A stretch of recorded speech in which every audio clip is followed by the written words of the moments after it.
বিসমিল্লাহির রহমানির রহিম। আসসালামু আলাইকুম সবাইকে। আমি রাবেয়া বলছি। আবারও নতুন একটি ব্লগে আপনাদের সবাইকে স্বাগত জানাচ্ছি। দূরে ও কাছে যে যেখান থেকে আমার ভিডিও দেখছেন, আশা করি আল্লাহর অশেষ রহমতে সবাই খুব ভালো আছেন। আলহামদুলিল্লাহ, আপনাদের দোয়ায় আর আল্লাহর অশেষ রহমতে আমিও খুব ভালো আছি। কিন্তু আজকে কয়েকটা দিন ধরে আমার ছেলে মেয়ে ভালো নাই। ওদের খুব ঠান্ডা, সর্দি, কাশি, প্রচণ্ড কাশির জন্য ঠিক মতো ঘুমাইতে পারে না, আর খাবার খাইলেও বমি করে দেয় কাশির জন্য। আর অসুস্থতা যেন আমাদের পিছুই ছাড়ছে না। আলহামদুলিল্লাহ, সবই আল্লাহর ইচ্ছা। অসুস্থতাও একটি আল্লাহর নিয়ামত। তো সব কিছুর জন্যই আলহামদুলিল্লাহ আলহামদুলিল্লাহ। আর অসুস্থ হলে বোঝা যায় সুস্থতা কত বড় নিয়ামত। আল্লাহ পাক আমাদের সবাইকে সুস্থ রাখুক। আর ওরা এখন ঘুমাইতেছে, তো আমি সকালে ঘুম থেকে উঠেই কিছু জামা কাপড় ছিল আধোয়া, তো ওগুলো আর কি ধুয়ে বারান্দায় দিয়ে দিছি। আর তারপরে চলে আসছি রান্নাঘরে। তো উঠে আর কি ওরা খুব কান্নাকাটি করে, দুইটা একসাথেই, ঠান্ডা, জ্বর, কাশ। বড়টার প্রচণ্ড কাশ। তো ওরা ওঠার আগে আগে আমি চাচ্ছিলাম একটু নাস্তা রেডি করতে।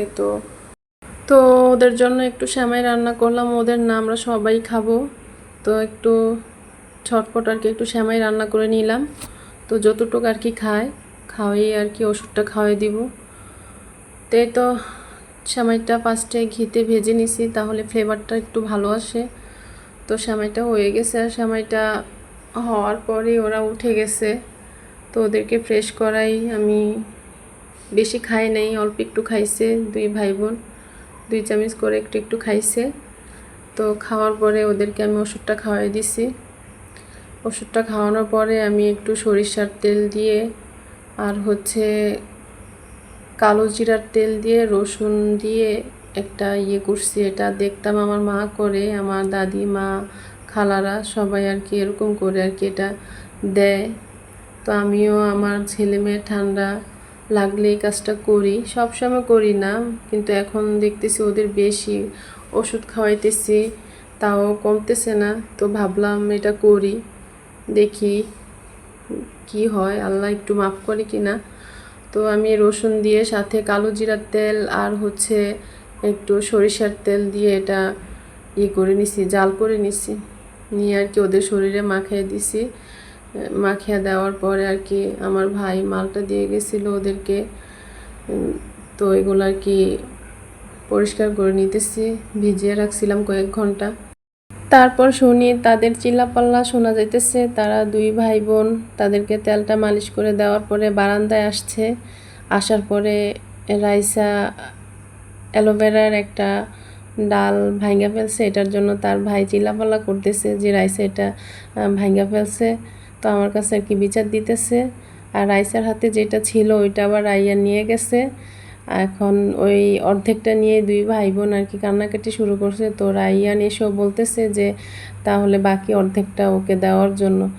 তো এই তো দিয়ে বুঝ দিলাম, দুইজনকে একটা ডালের অর্ধেক অর্ধেক করে দুইজন নিছে।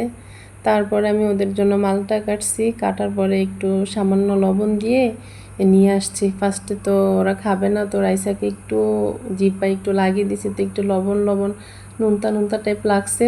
তারপরে ও নিজে হাতেই নিছে, নিয়ে আর কি ফালিয়া সরে আর কি যতটুক খাইছে। তো বাচ্চারা অসুস্থ থাকলে আসলে কোনো কাজকর্মে মন বসে না, কোনো কাজ করতে ইচ্ছে হয় না। কিন্তু কি করব, আমাদের তো আমরা যতই অসুস্থ থাকি, যত কিছুই থাকুক, কিন্তু খাওয়ার জন্য তো আমাদের রান্নাবান্না করতেই হয়। পেট যদি না থাকতো তাইলে হয়তো মানুষ রান্নাবান্না করতো না, খাবার খাইতো না। এই তো রান্নাঘরে আর কি গেলাম। ওদেরকে তো সামনে রাখতে পারতেছিলাম না, তাদের অসুস্থ, এই কাশে, কান্নাকাটি, মারামারি করতেছে। এই ফাঁকে আর কি যতটুকু করা যায়, এই রান্নাটা আমি বসাইছি প্রায় 3টা 3:30 বাজে, যেহেতু এখন ওরা অসুস্থ। তো অসুস্থতা দিয়ে আর কি ওদেরকে বেশিটা সময় দিতে হয়। ছেলেটা তো কাশতে কাশতে একদম বমি করে দেয়। আর যেহেতু বড় ভাই অসুস্থ, তো ছোট বোনকে বেশি একটা বড় ভাই সময় দিতে পারে না, এর জন্য মেয়েটা আর কি আইসা আমার কাছে খুব বিরক্ত করে। তো ওকে নিয়ে নিয়ে আর কি রান্নাটা করছি, কমপ্লিট করছি আলহামদুলিল্লাহ। আর আমার ভিডিওটি যদি আপনাদের কাছে একটুও ভালো লেগে থাকে তাহলে চ্যানেলটি লাইক সাবস্ক্রাইব করে দিতে পারেন। আর যারা অলরেডি সাবস্ক্রাইব করেছেন তাদেরকে অসংখ্য ধন্যবাদ। আর আপনারা সবাই সাবধানে থাকবেন। এখন ঘরে ঘরে অসুস্থতা, জ্বর, ঠান্ডা, এই সমস্যাটা ঘরে ঘরে হইতেছে। তো সবাই সাবধানে থাকবেন, সবাই বিশেষ করে বাচ্চাদের প্রতি খেয়াল রাখবেন।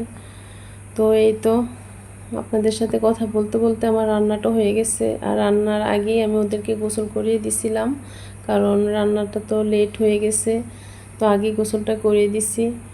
তো এই তো সবাই ভালো থাকবেন, সুস্থ থাকবেন, আমাদের জন্য দোয়া করবেন, আমরা আপনাদের জন্য দোয়া করি। আল্লাহ হাফেজ, আসসালামু আলাইকুম।